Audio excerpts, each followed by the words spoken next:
Idineklara ng Kongreso ng Pilipinas ang underground Tipan Cave bilang isang opisyal na ecotourism site sa pamamagitan ng isang batas na naglalayong paunlarin at protektahan ang lugar habang pinapahintulutan ang responsableng turismo.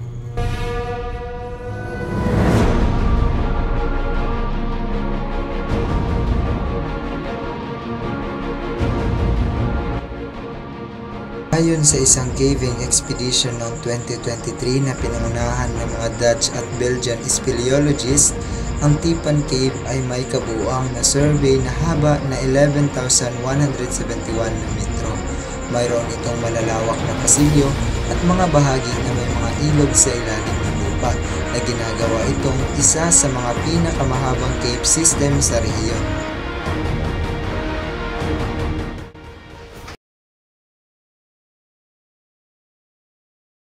Ito ay stalagmites at ito din ay mga stalagmites. At ang parteng ito ay mga low stones. Makikita nyo na ito ay sobrang puti at ito ay ang mga puting stalagmites. Ito ay parang hawla, maliliit ang espasyo pero may malaking daanan. Tara at puntahan natin.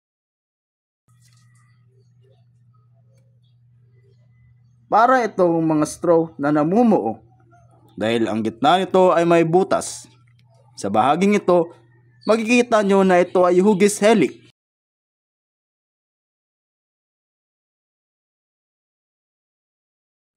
Wala itong direksyon. Nakadepende ito sa direksyon ng hangin. Ang hangin ay nagmumula dito. Hindi natin dapat hinahawakan ang parteng ito dahil ang ating kamay ay may mga dumi at magre-react ito sa limestone. Ang kulay nito ay kukupas. Kaya ang lugar na ito ay bawal puntahan.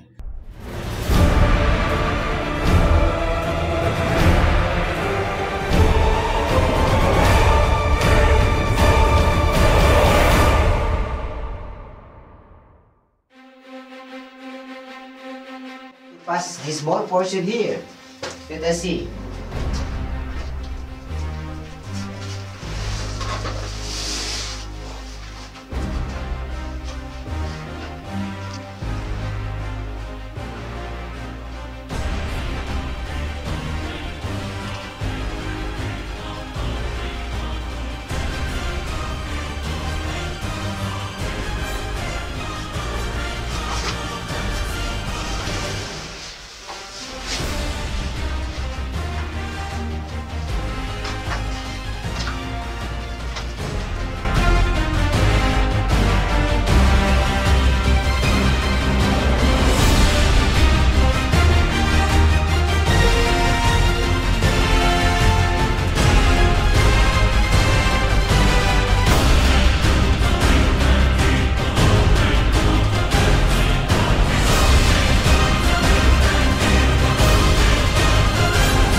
Ang bahaging ito ng kuweba ay ang pinagmulan ng tubig.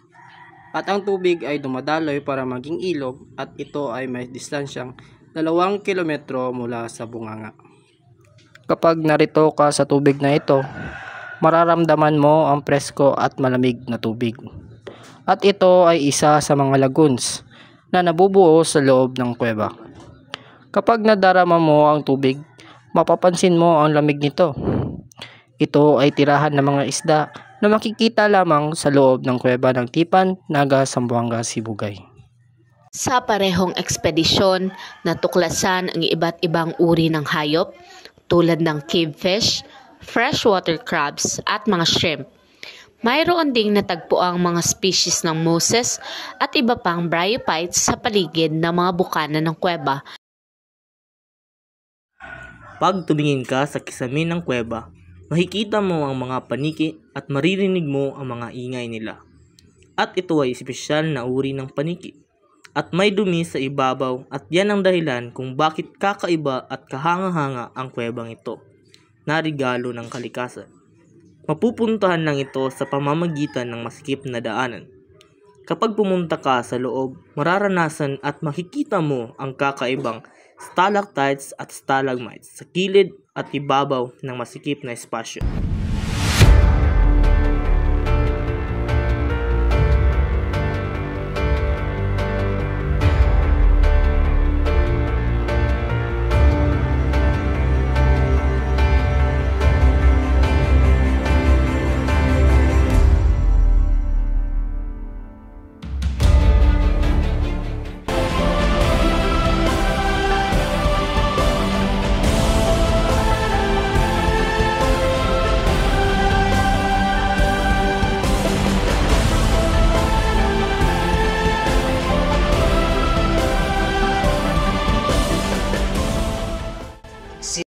Kaya pinagbabawal na pumasok sa loob dahil sa angking ganda nito. Kaya kagaya ng sinabi ko, habang pinapatuloy nating ginagalugad ang kuwebang ito, makikita mo ang kahangahangang mga bagay sa loob.